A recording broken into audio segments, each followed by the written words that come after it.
I told you 96% of web pages get zero traffic from Google. The reason that happens is because they don't understand the basics and they neglect the basics. Ladies and gentlemen, welcome to another Pi Days Pathway podcast, joined as always by me, Sharia, and your favorite co-host, Liam Villani. How are you doing, Liam? I'm doing really well. How about you, Shaya? Is everything going okay? Yeah, everything is going okay, Liam. And as always, we're joined by an incredibly intelligent and dignified guest. So welcome, Stephen. How are you? Very good. Thanks for having me. Yeah, it's good to be on and have a conversation with you guys for sure.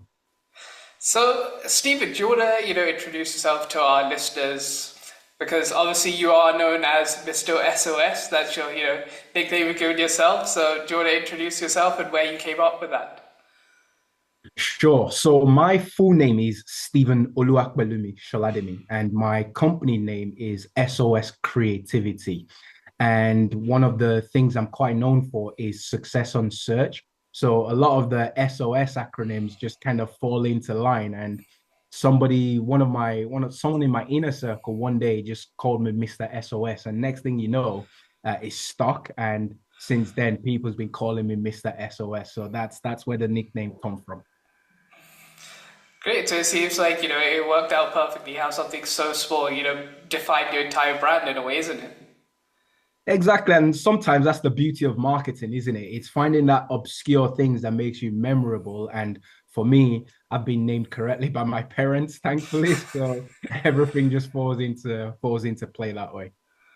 Great. So, Stephen, you obviously specialize in digital marketing and in particular SEOs. So can you sort of give a brief background what exactly SEOs are to some of our listeners who might not be as aware of what it is?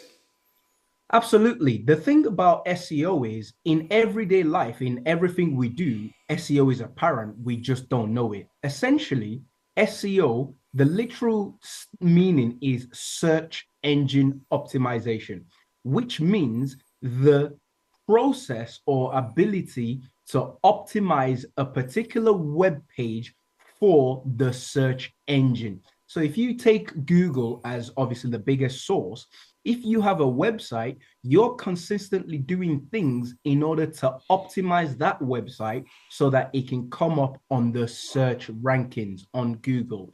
If you look at social media, for example, you're consistently doing stuff on your social media profile to have you optimized so that it shows up on the social media search engine, because social media are also search engines. So search engine is everywhere. Search engine optimization is everywhere. And SEO is that process. It's a continual thing that you're doing in order to give yourself an edge above anyone else doing what you're trying to do. And most people think SEOs are just about, keywords, but there's evidently more to that. So what's the truth there?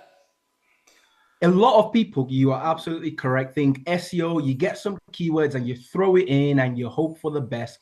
But one of the things I've been able to put together is a simple way to explain SEO. And I call it the build methodology.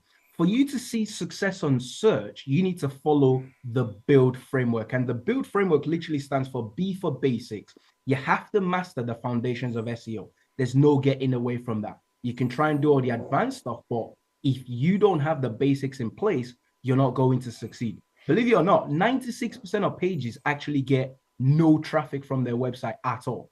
And that's because they're often missing that B, that basics. That's that huge component. Then you have U, which is for user. The whole point of doing SEO is to help you generate more business, is to help you find your ideal customer profile, bring them onto your website and convert them. So that U is that user component piece. Then you've got I for innovate. SEO is constantly changing. What it was 20 years ago is not what it is today. There are constantly new things that needs to happen for you to be successful. So you have to consistently innovate. Then you've got L for leverage. Yes, you can do well by doing the basics, but if you really want to succeed, you then have to leverage some of these advanced tools, some of these techniques. That's where you start hearing things like you need to build backlinks, you need to build authority, EEAT, and things of that kind of nature. So you have to leverage those advanced tools and techniques in order to be successful. And then finally, D is like the most important. A lot of people don't see result because they're guessing with SEO. But if you rely on data, you use the data that's coming from your website, whether that's from Google Analytics, Google Search Console, your SEO tools that you're using. If you're relying on data, you're then able to leverage all of that data to guide your decision making. So that's the way I've been able to explain SEO to people in a way that makes sense. So as you can see, it's a lot more than keywords. Keywords is in the basic part. It's a big part of it, but there's a lot more to being successful on search. You touched on some very, key points there. One of them being it's a continuous process. Many people feel it's like a one-off thing that once you've optimized it once, you're going to get constant returns and traffic to your website. But that's not the case at all. So what do you sort of say to those people? You're dead right. You're absolutely right. It's one of the biggest objections of people adopting SEO. They think you meant to just do it, and once you've done it, it's done. Well, SEO is a zero-sum game, which means for somebody to be winning, somebody else is going to be losing. And the reality is, once you do the right SEO activities to get you to the top, you're meant to keep compounding that. Because the moment you stop, somebody else is coming to take your place. Because you went and took somebody else's place before you got to the top of Google. Therefore, there's somebody somewhere now looking at you as the person that they need to bring down in order to take that position. So that's why you have to continually continue with SEO. People understand it with things like paid ads. You know that once you stop paying, those clicks are gone. And then people think with SEO, once you do it, that's it. Well, the reality is SEO will last you a lot longer than pay-per-click would. But if you don't continually progress with the activity that's got you to the top, eventually somebody else is going to take your spot and they're going to be taking all the traffic. No, Stephen, I just wanted to come back a bit before you got into SEOs, right? I wanted to just bring it back to maybe sort of the beginning of the process. Your childhood. How did you get into this? To this it's a niche area, right, in business. How did you get into that? Was there some sort of light bulb moment, or was it sort of something you happened over time? So my story is actually quite interesting. I was born and raised in Nigeria, and till age of 14, I didn't have my own personal computer, which sounds crazy because when you look out, you see 3-year-olds with tablets and iPad a lot stronger than what I used to call a computer way back when. And I was very fortunate when I moved to England at the age of 14. My mom bought me my first computer. And it was that moment I went absolutely bananas. I spent every single hour that I could find on that piece of kit. I was teaching myself web development. I was teaching myself internet marketing. I was teaching myself everything that I could get my hands on. I was on YouTube. I was on forums. You name it, I was spending every single time there. And then in 2007, I built my first website. It was a streaming website in the sports niche, and I was able to one day get 1,000 people live on the website.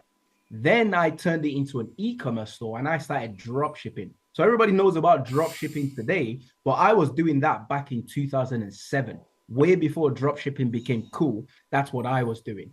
And it all stemmed on from there. So I really, really got into web development, got into internet marketing, got into digital. It was a pure passion of mine.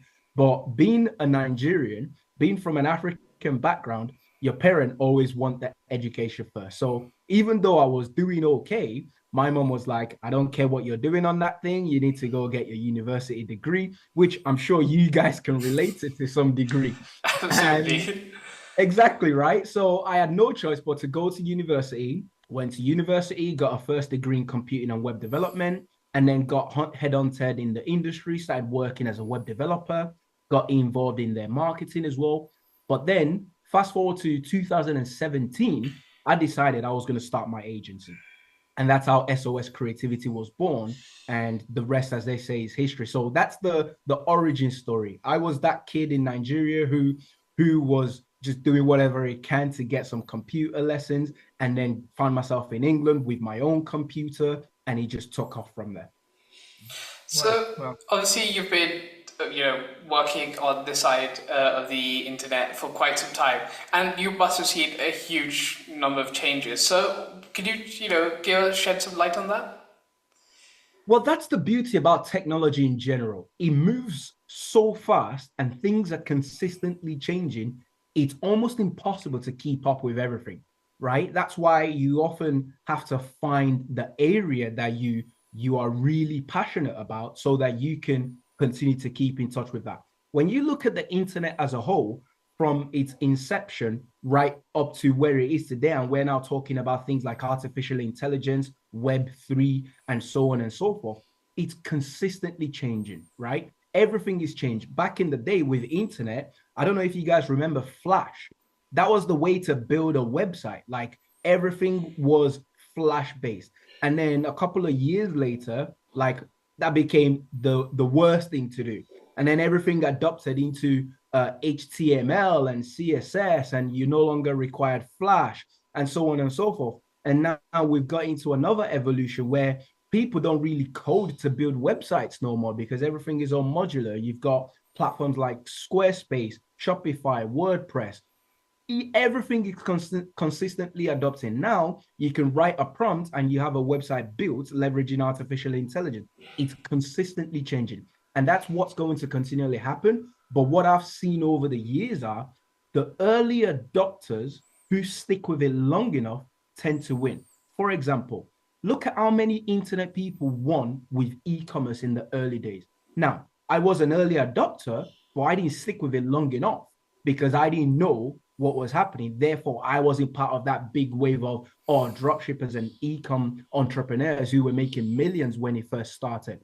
But that's the beauty of the internet. That's the beauty of technology. You've got to get in there early. You've got to learn what it is that you don't know. And then you've got to be willing to stick with it long enough in order for you to get success. Great. And obviously one key example of that is Jeff Bezos, isn't he? He's probably the most famous one, isn't he? Exactly. When everyone was laughing at Jeff Bezos, what, you're selling books online? Now, Amazon practically rules the world. Yeah, no, absolutely. I think they are like over a trillion market cap, and they've been one of the largest players for some time. So I just want to ask you, is there, one particular SEO project that you've worked on, maybe for a client? I'm sure you can't name it, but if you could give us some sort of details around it, one that you're particularly proud of?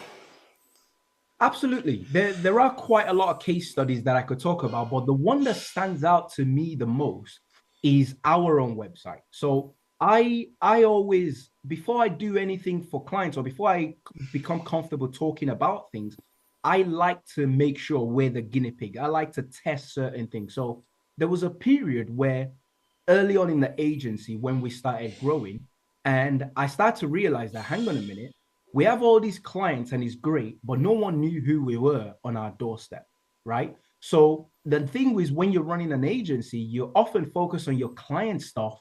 You neglect your own stuff, like you neglect your own marketing for the most part. So what I decided to do was I had a couple of apprentices with me, 18, 19-year-old digital marketing ladies at the time, and I decided to teach them SEO. So I taught them SEO and I said, okay, this is the process. We need to do this and this and this and this and this. After teaching them, I set them the task to get us ranking for SEO agency in Bolton and get us ranking for web development company in Bolton, because that was where we were at the time before we moved into Manchester.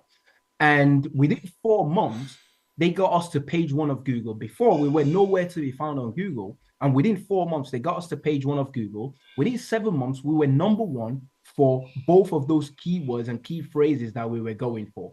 And to me, that's the testament of SEO. Being able to take that knowledge, teach it to someone so young, and then go ahead and implement it, and you see it working. That to me is one of the projects that will always stick to the back of my mind. And those ladies are doing fantastically well today because of their skill set and how good they were able to learn things and implement things. They're all working at bigger agencies and doing very, very well for themselves. We're talking years ago now that I taught them this, but I'll never forget that story just because of how significant the impact was for us as an agency, but for them in their professional development as well. And sorry, just to talk a bit more about that. You've obviously mentioned some of the frameworks that you go through. But what's your teaching philosophy or your advice, your philosophy for coaching and advising these people? Are there ways that you try to sort of show what they should be doing? Is there anything specific that you look to as someone who is teaching people who have come from different areas, and business people are from different expertise skills and things like that. A lot of people don't know about SEO. How do you sort of get them through that process?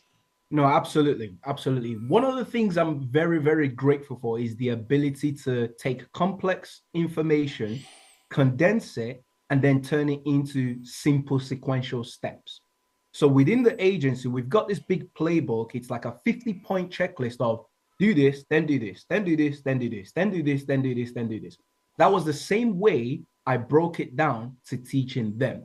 So this is search engine optimization. This is success in search. It's this big complex things, but these are the sequential steps that you need to follow in order to get to the end goal. Don't worry about how difficult it looks. Just worry about doing the first thing. What was the first thing? The first thing was keyword research. Okay, great. You need to do keyword research, find the keywords that we want to rank for. Then what's next? Then you need to put together a list of the keywords that we're going for.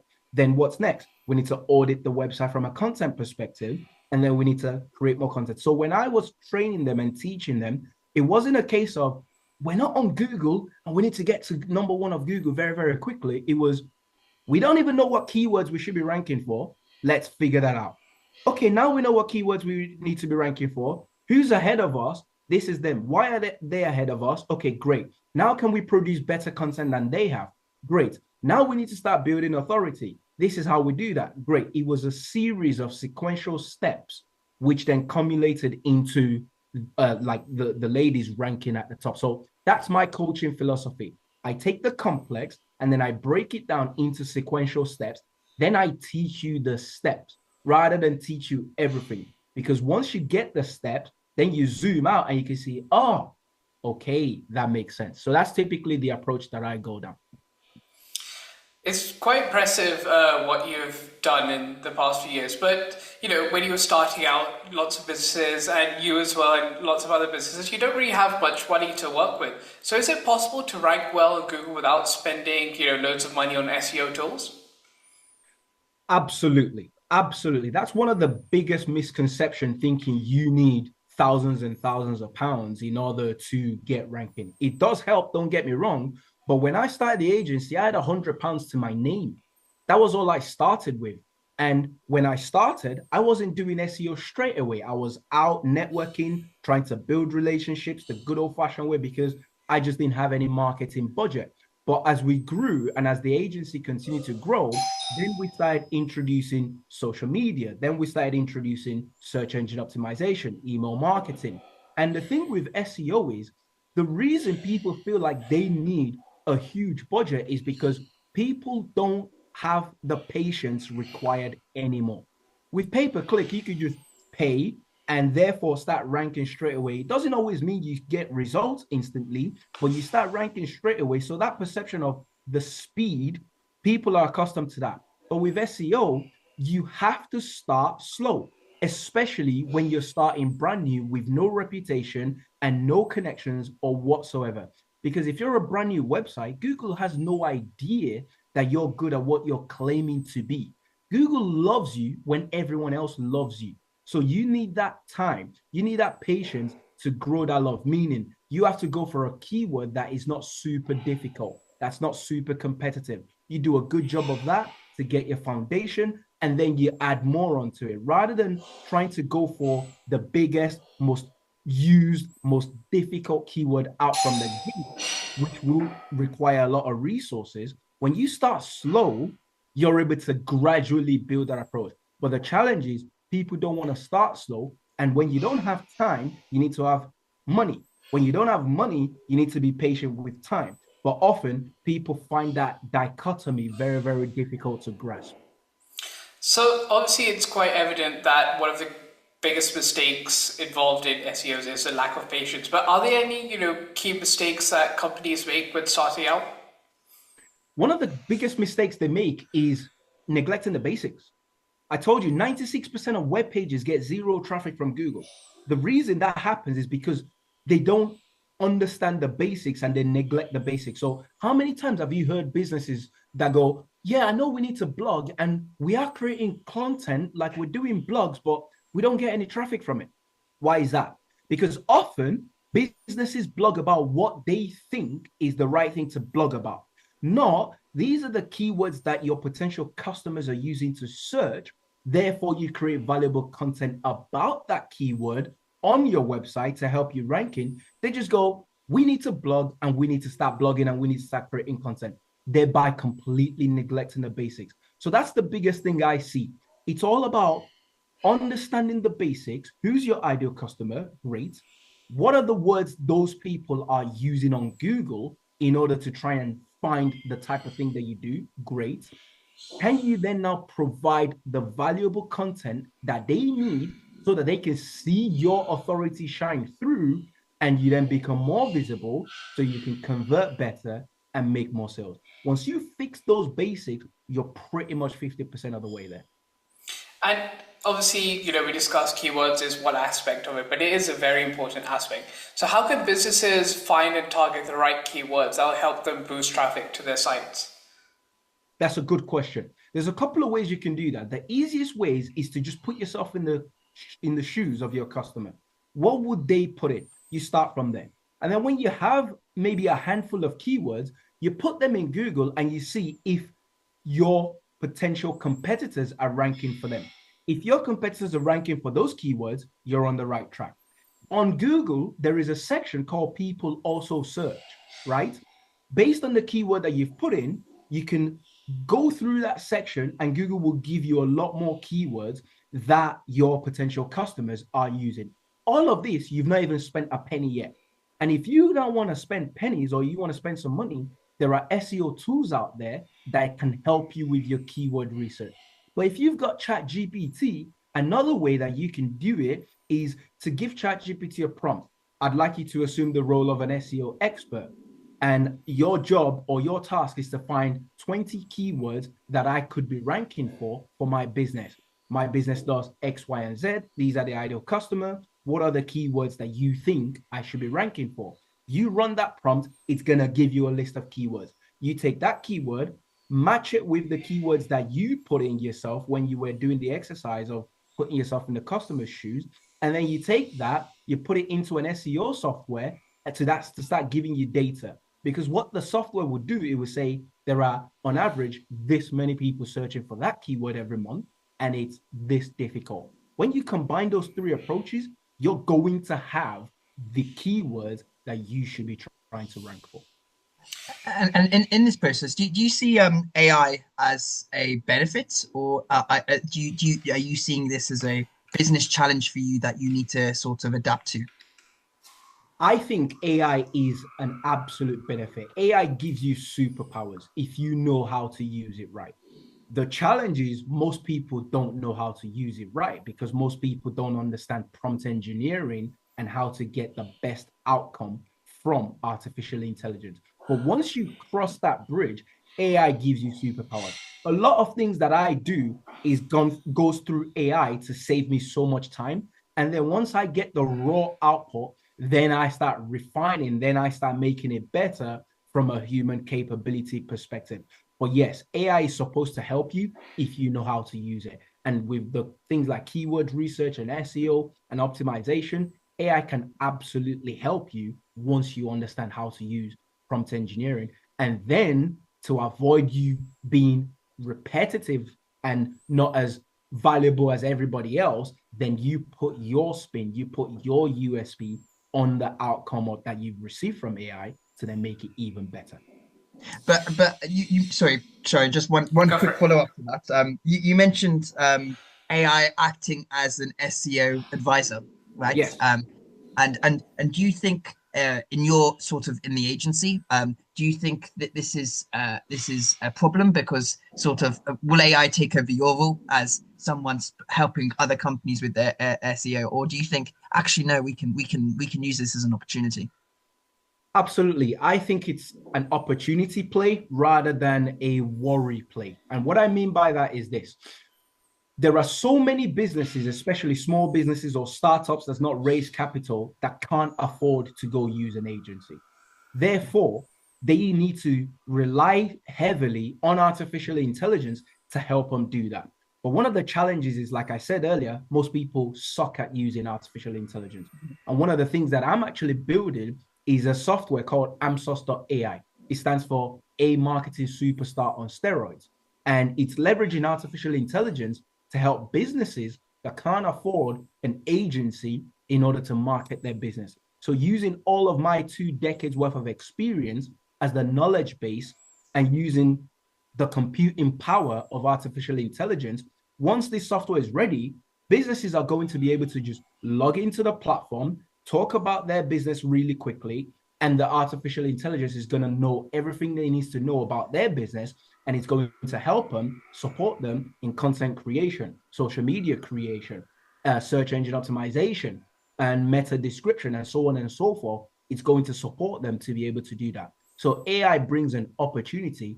When you're at the bigger end, you can't necessarily just rely on AI. You use AI to compute your data to help you analyze, but you still require human expertise to help you find that gap between science and art in order to see bigger result on search. I want to focus on backlinks, which is something we briefly touched upon. What are some safe and effective ways to, build high quality backlinks? Because they prove to be super important, don't they? Absolutely. They prove to be extremely important. I have an old school way and a new school way. So the old school way is building good old-fashioned relationships. For example, I'm on this podcast with you guys. Chances are you're going to have a website and you're going to have a blog, right? If I build a good enough relationship with you and you guys like me, I like you, we like each other, what's stopping me at the end of this podcast writing an article and then giving that to you and goes, if you guys are happy with it, I've written this article for you just to summarize our conversation. Would you mind putting it on your website with a link back to my website? That's a form of backlinks. That's an organic earning of backlinks, right? That's one, old school way. The new school way, if you want to be proactive and you want to generate loads of backlinks, is this. People always, always, always look for statistics and data and research in a particular industry. Name the industry, somebody is looking for data. Because when people create their own content, they often look for data that backs up their statements. And with data and analysis and statistics, people always link back there. Therefore, if you have the resource and you can commit to doing your own research, real life data that no one else has, because you're carrying out a study and you then synthesize the study and put all the statistics on an article and you link it to you leave it on your website and you optimize that for your industry keywords, people will find that and people will use your data. And when they use your data, they will link back to it. That's one of my best secret ways of generating really good backlinks. It involves you doing a bit of work, but backlinks is the biggest leverage when it comes to SEO. It's how you literally take it to the next level. And if you're going to take it to the next level, you're going to be willing to do a bit of work. So you can go old school, build a lot of relationships and get your backlinks that way. Or you can go new school, create your own data and analysis and like statistics, compile that, put that together, put out in the atmosphere and get people who are looking for research and data and analysis to link back to it. Those two ways are really, really good to earn backlinks. No, it's quite interesting what you said. Something how, old-fashioned as, networking could prove to be useful in the digital world, because generally you tend to see them as two completely different, universes, don't you? Correct. And that's where people often go wrong. They think it's one or the other. But the reality is it's always both. If you have a or mentality, you're not going to get far. But if you have an and mentality, you're always going to win. So now, say for example, you've performed all the SEO, optimizations, and now you've got your website. So what are the must-have elements of a well-optimized page? That's a good question. That's a very, very good question. So I'll run through in some checklists. The first one is you need to have your keyword in your meta title. So your meta title is that thing at the top of your browser that reads out what the page is. So you need to have your keyword there and in a way that works seamlessly, not to force it in. It has to make sense. And then you need to have it in your meta description as well. So when you do a Google search and you see the search result page, the blue line is typically the meta title, and the one sentence underneath that, that's the meta description. You need to have that there. Ideally, if you can have it in the URL as well, great. If not, no problem, because you don't want to force it in. Then on the page itself, you need to have an H1 title. So that's the big title at the top of the page. And in an HTML syntax, it's been built by what we call H1 heading. You never want to have more than one H1 on a page. There's a page that we're working on with a client that we've inherited. And the way the developers have built the page, there were like 3 or 4 different H1s tags there. So as you can imagine, that's confusing the hell out of Google, because Google don't know what the page is about. So we're working from a technical fix to fix that, but always have one H1. Then in the first 100 words of the page, you need to have the keyword or a variation of the keyword mentioned in there seamlessly. Then as the page goes on, you need to have image, because media is a big part of it, whether that's video, whether that's infographic, whether that's picture. You need to have an image that's talking about the keyword. Then your content needs to be digestible. So the thing about SEO is, for you to beat the best, you need to be the best. So if someone, for argument's sake, has written a 600 words about a topic, can you take it to the next level? Can you take that to 1,000? Can you then have videos? Can you have some pictures to summarize? Can you have infographics? So when you have the best content, you're giving yourself a chance. So those are just some things on the page. Then you start building your backlinks. You start building your authority. But in addition to the technicalities of the page, so I've given you what we call on-page SEO. From a technical standpoint, that website needs to load very, very quickly. A web page needs to be very, very quickly to load, right? It needs to be responsive, because there's something called mobile first indexing. Google's just going to index the mobile version of your site in order to determine where to place you. So if your website works really well on mobile, looks great, functions well, speed, the average user expects your site to load in 2 to 3 seconds flat. So if you've got all of these parameters in place, these are the solid foundations to definitely get you ranking. Yeah, no, absolutely. Sorry, Shai. I was just gonna sort of just dive in a bit deeper with sort of these processes, because obviously do clients come to you with a target, or do they know that this is just something generically that they want to work towards? And do you have sort of, is there a time frame that you tend to work towards? You can transform the client's SEO approach, or is this something that you think is something that we can train? But then it's a long-term thing that they have to keep doing and have the internal sort of internal resources to be able to keep maintaining. That's a very, very complex question. Let me do my best to unpack. Let me do my best to unpack that for No, you. please, yeah. So the clients typically don't know what it is that they don't know. They just know they want to make more sales, right? Client knows they want to make more sales. And I'm telling them that success on search is a way to make more sales. So they go, fine, no problem. We agree. We can see what you've done with other clients. We want to work with you. Go for it.